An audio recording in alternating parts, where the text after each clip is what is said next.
Welcome to Ha-Has and Homicides. Your Crypt Cousin Corey here. No gang relation. All right, children, gather around because tonight's tale is gonna have you clinging to your couch cushions like they're the last life raft on the Titanic. But before we dive into the deep end of horror, let me throw out a disclaimer. We respect all victims and their families of real-life tragedies, and our humor never targets them. Now, with that out of the way, let's get ready to rumble in the jungle of terror. So picture this, you're all cozied up for a little Netflix and chill session, right? Got your popcorn popped, your blanket fortress built, and you're ready to dive into some horror flicks.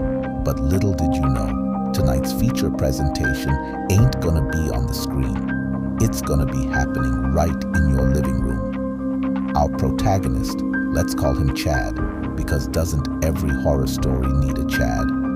Well, Chad's got it all planned out. He's bringing his date over, hoping to score some major brownie points and maybe a few kisses if he's lucky. But little does Chad know, his date's got a little surprise in store for him, and it ain't no box of chocolates. As the night rolls on and the flicks start flickering, Chad starts feeling that chill in the air. Could it be the AC on the fritz? Nah, it's something far more sinister, lurking in the shadows of his own home. Suddenly, out of the corner of his eye, Chad spots something moving, a shadowy figure creeping closer with each passing moment. He tries to brush it off, blaming it on too much popcorn or maybe a bad case of the jitters. But deep down, he knows something ain't right. That's when it happens. The lights flicker, the room grows colder, and Chad's date lets out a blood-curdling scream that could wake the dead.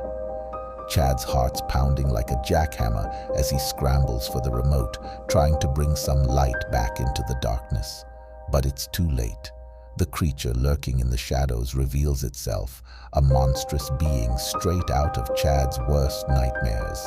With teeth like daggers and eyes that pierce through the darkness, it lunges forward, ready to claim its next victim. Chad's screaming like a banshee as he makes a break for the door, but the creature's hot on his heels, its breath like ice against his neck. He can feel the chill of death creeping closer with each passing second, and he knows there's no escaping this nightmare. And just when you think it can't get any worse, Chad's date rises from the dead like something out of a zombie flick, her eyes glazed over with an insatiable hunger for flesh. It's a bloodbath of epic proportions as Chad fights for his life, swinging anything he can get his hands on like a medieval knight facing down a dragon. But alas, dear viewers, this tale doesn't have a happy ending. Chad's left, lying in a pool of his own blood, his date's twisted grin, the last thing he sees before slipping into the darkness. And there you have it, folks, a Netflix and chill session.